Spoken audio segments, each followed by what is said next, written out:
tad arī mūsos notiek šī transformācija, kaut kādas izmaiņas, dzimst šie gara augļi, tiek padarīts tas, ko cilvēks miesīgi nespēja izdarīt. Un notiek šīs sirds apgriezīšana, kas jaunajā derībā atšķirās ar to, ja, ka tātad vecajā derībā tas notika miesīgi, ja, šī apgriezīšana notiek pie miesas, un jaunajā derībā tā ir sirds apgriezīšana. Tā kā tas ir teikts, ja, ka patiesi apgriezītie esam mēs, kas kalpojam Dievam garā un nepaļaujamies uz miesu.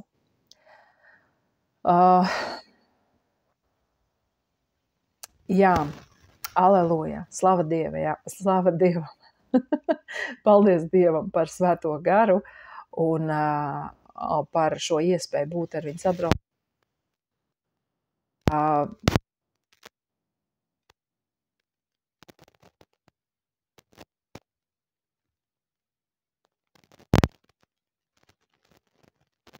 Un lai vai kā tas izskatītos, ja, kaut kādās situācijās vai dažreiz, jo mums Dieva vārds arī skaidri saka, ka ja jūs kopā ar mani ciešat, tad jūs līdz ar mani tiksit arī pagodināti. Ja?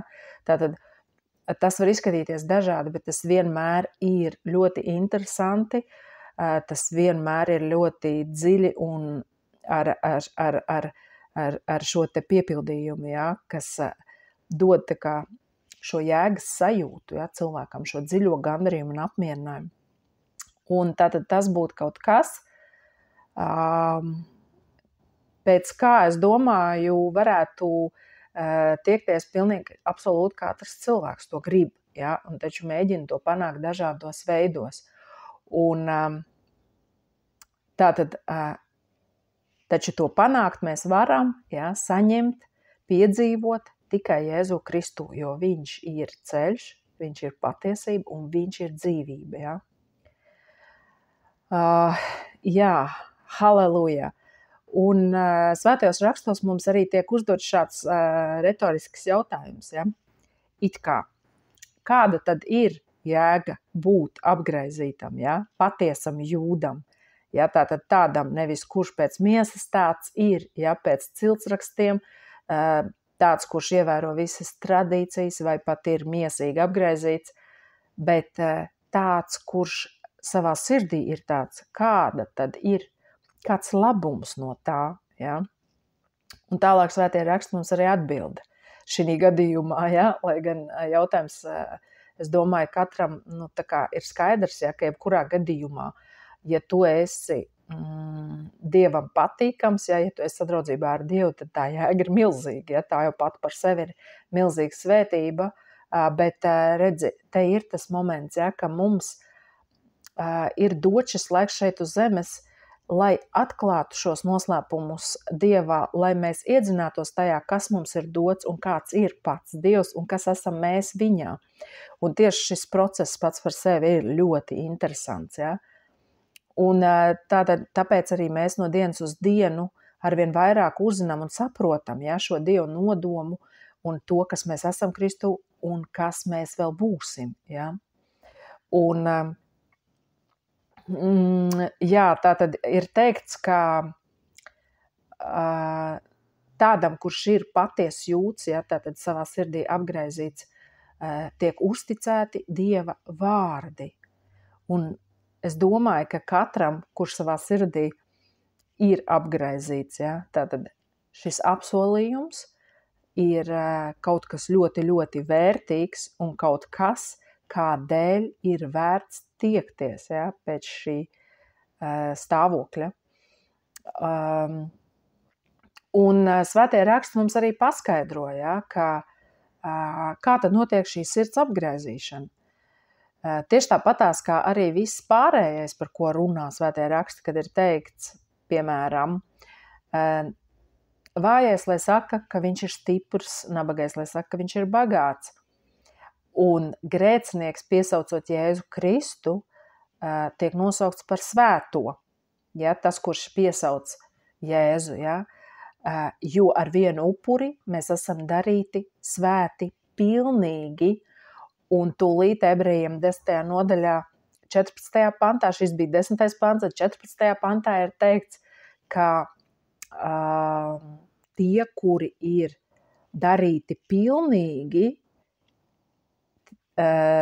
tie darīti pilnīgi, lai tie tiktu darīti svēti. Ja?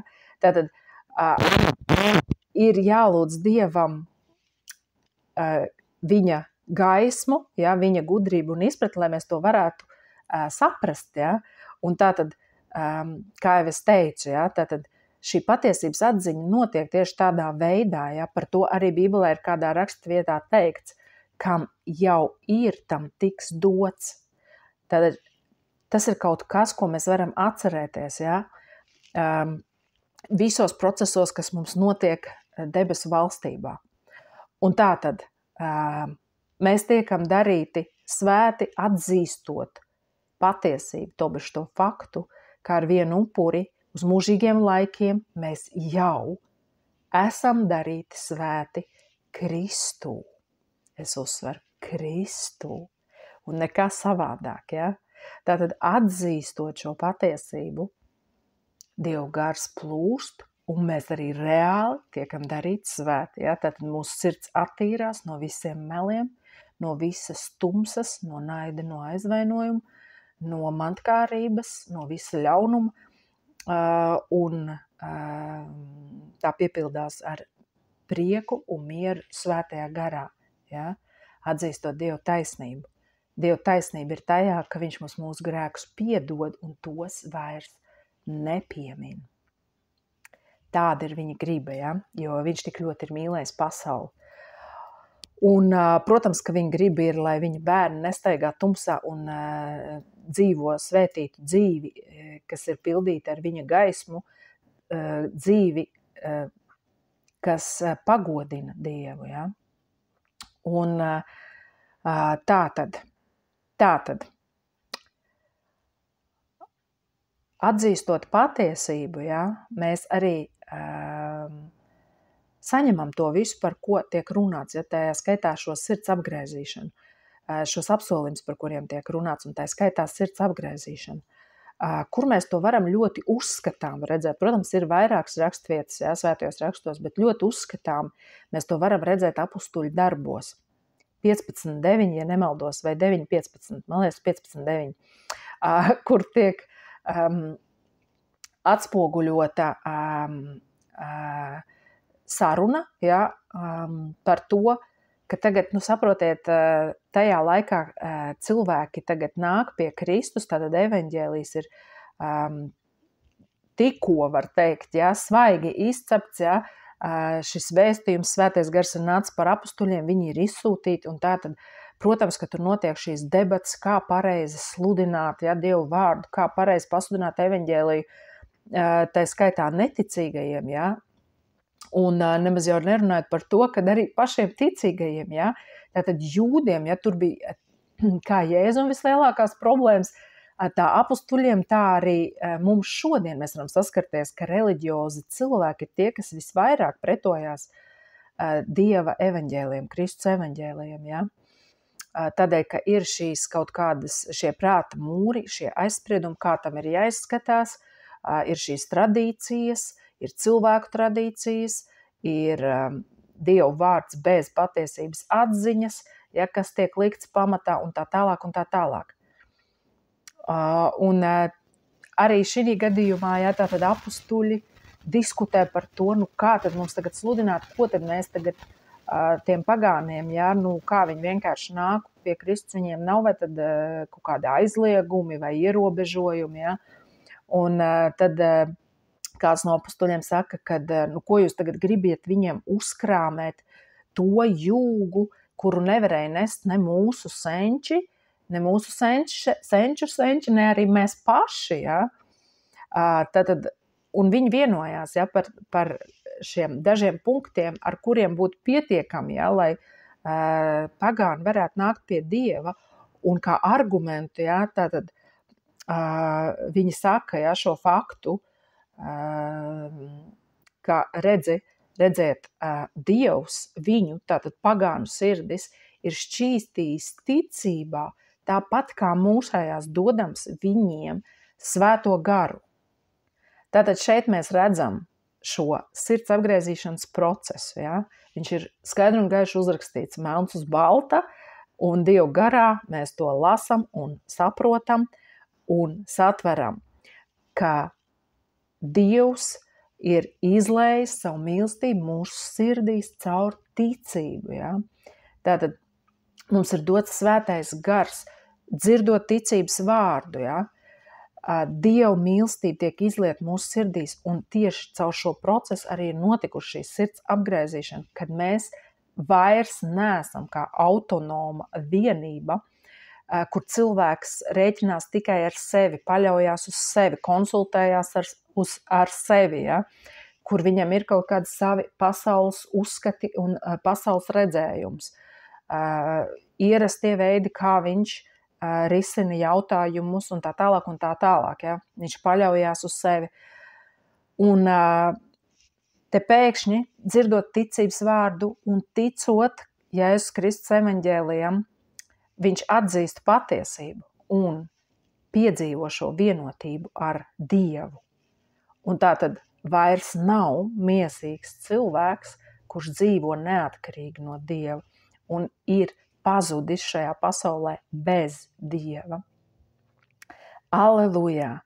Un tad jau tālāk, protams, notiek šis process, kur tālāk aiziet šo gradāciju veidošanās, ja, atkarībā no mūsu sadraudzības intensitātes, no tā, cik ļoti mēs vēlamies vairāk un vairāk iepazīt Dievu, ja, tieši tāpat kā jebkurās citās attiecībās. Ja. Tātad, kā piemēru mēs varam ņemt, piemēram, laulāto attiecības, ja, kas arī diezgan bieži ir pieminētas svētajos rakstos, ja, ka, piemēram, tu vari būt precēts ar kādu, ja, oficiāli,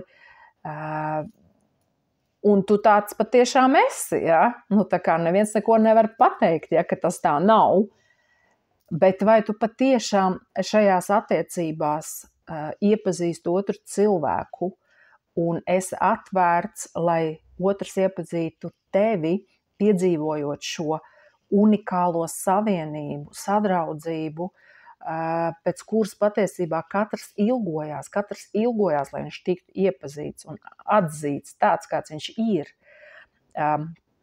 Kā piemēram, es varu pateikt, man ļoti mīļa filma Spogulim ir divas sejas, ja, kur galveno varoni spēlē Barbara Streisand, kas arī priekš man ļoti patīk šī aktrise, ja, un uzskatu, ka fenomenāli nospēlē arī šo lomu, augstskolas pasniedzēju. Un viņas tāds slēptais sapnis, kā vecmeitai, ja, ir, ka viņa satiktu kādu, kurš iepazītu viņu visās niansēs, visos sīkumos, kurš to saskatītu, ja, un tā kā, ka tas nebūtu kaut kā mākslīgi, ja, jo viens ir tas, ka mums kāds var pastāstīt par kādu, un mēs varam teikt, ka tāpēc mēs viņu pazīstam, ja. Bet vai tas tā ir? Pat ja šie fakti ir patiesi. Taču pavisam kaut kas cits ir, kad mēs personīgi piedzīvojam šo iepazīšanās procesu, kad mēs piedzīvojam personīgu interesi par kādu, kad mēs iedziļinamies kādā vai arī ļaujam kādam sevi iepazīt. Par to, ka tas ir kaut kas, kas notiek ar mums sadraudzībā ar Dievu un rezultējās kā sadraudzība vienam ar otru arī runā apustulis Pāvils, ja? Kad viņš saka, es ar jums gribēju dalīties savā dvēselē, jo jūs man esat kļuvuši tuvi un mīļi, ja? Ne tikai ar mācību par evaņģēliju un tā tālāk, ja? Ar savām atziņām, bet arī ar savu dvēseli es gribēju ar jums dalīties. Un tātad tas var notikt tikai tad, kad cilvēks ir brīvs no bailēm, no kādiem aizspriedumiem un tā tālāk. Ja? Kad viņš arī, protams, to dara pareizā laikā un vietā un tā tālāk. Ja? Un tātad šeit mēs arī nonākam atpakaļ pie tā, ja? Ka tātad, tad, kad mūsu sirdis ir apgraizīts, ja? Tātad, kad mums ir sadraudzība ar Dievu garu, tad mēs arī varam viņu atzīt arvien dziļāk un dziļāk un loģiski, ja, ka mēs varam no tā izcelt, ja, tādus dārgumus, kas nebūs pieejami cilvēkam, kuram nebūs šī sadraudzība vai šīs attiecību dziļums. Ja. Tātad tas ir kaut kas, pēc kā ir vērts tiekties, kur cilvēks noteikti tiks bagātināts, kur viņš atklās kaut ko, ko viņa acis nav redzējusi un auss nav dzirdējusi, kur viņš saņems pāri tam, ko viņš būtu varējis vēlēties, un tā tālāk, jo tāds ir Dievs. Viņš ir dāsns, viņš ir mīlestība, viņš ir gaisma, un katrs, kurš ir sadraudzībā ar viņu, top piepildīts ar to visu, ja? Bagātināts ar to visu. Viņš saņem dzīvību pārpilnībā. Aleluja! Tas ir tas, ko es novēlu sev, protams, pirmkārt, un arī tev, un tāpēc dalos ar to, tik cik man tas ir dots no Dieva uz šodien, un ceru, ka tas tev svētī Jēzus Kristus vārdā. Amen!